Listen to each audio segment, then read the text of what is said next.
Well, when the nation was attacked 20 years ago, our national government was caught off guard, with President Bush down in Florida visiting a public elementary school, and Vice President Cheney rushed to a secure bunker somewhere underneath the White House. But George Pataki was on duty as governor of New York, and he was one of the few government officials we could turn to at the time. We welcome now the 53rd governor of New York, Mr. George Pataki. So, Governor, thank you so much for being with us. I remember it very well, running ABC News. We couldn't find any government officials. You showed up, and you at least tried to start explaining what happened. Tell us about that day. Well, you're right. It was just a chaotic day, and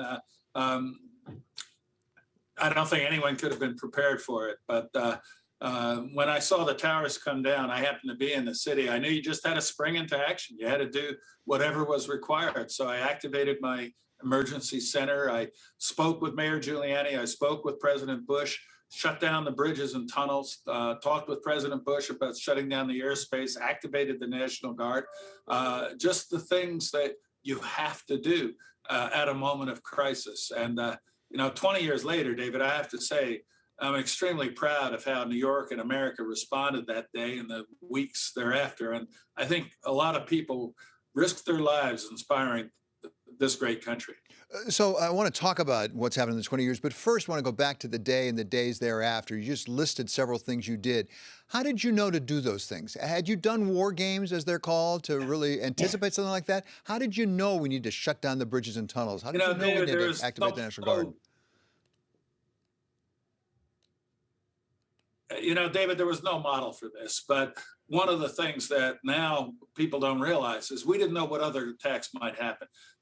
Thankfully, in New York, we didn't have any additional attacks, but we were worried about that, which is why the logical thing you do is you protect the island, you shut down the bridges and tunnels, you call up the National Guard to have them go to mass transit and other likely terrorist targets and do things of that nature. There was no model. It hadn't happened before, and hopefully will never happen again. But you just understand, I think, inherently that in a time of crisis, the response has to be as strong as possible, as coordinated as possible, and also as visible as possible. And I thought it was important to stay in New York City and to be there out on the streets so that people knew that the government wasn't hiding, we weren't fleeing, we were going to be there to try to help everybody get through this. Yeah, you very much were on the streets. I mean, you won't recall, but I actually went with you down to Ground Zero just a few days afterwards to the so-called pile, as it was still smoldering down there and there were rescue efforts still going on. So as you look at now, going back on it and looking back on it now, what did you learn from it that would inform what we do today? I think the most important thing, there were two things really, David. One is that our heroes are not the super athletes or the great actors.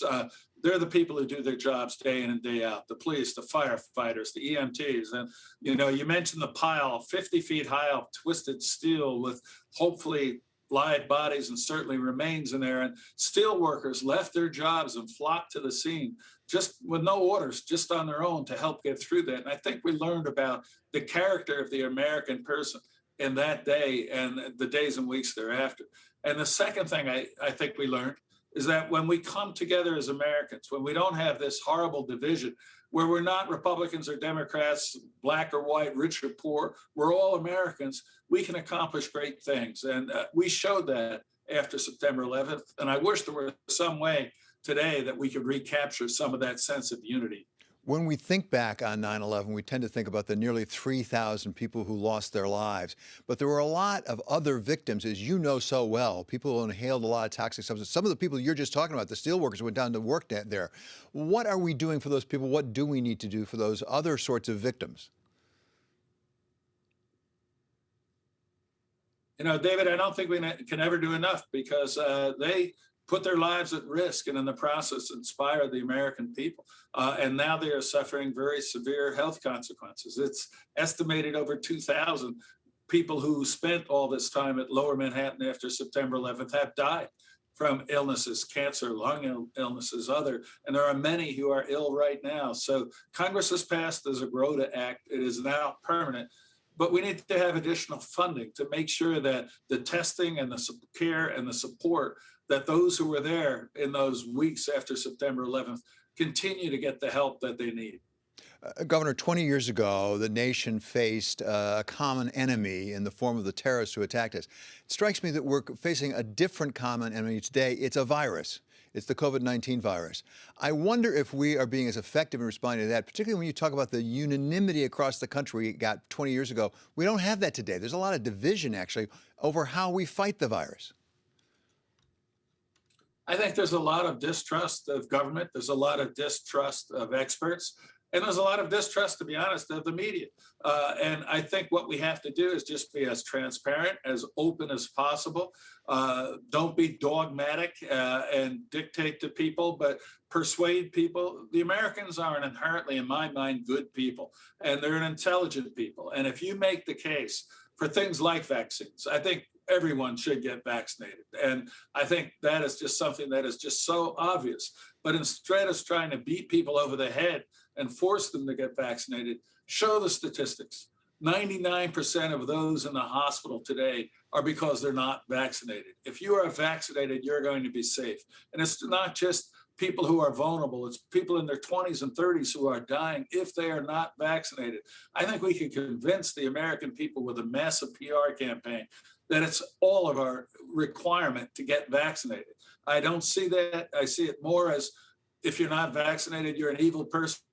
Well, let's convince them to get vaccinated. And I think after September 11th, we saw people come together to try to fight a common enemy. COVID is a common enemy. And what the leadership has to do is to try to bring people together to understand the nature of this crisis, understand the solution, and convince those who might be reluctant that the solution is an absolute necessity for America.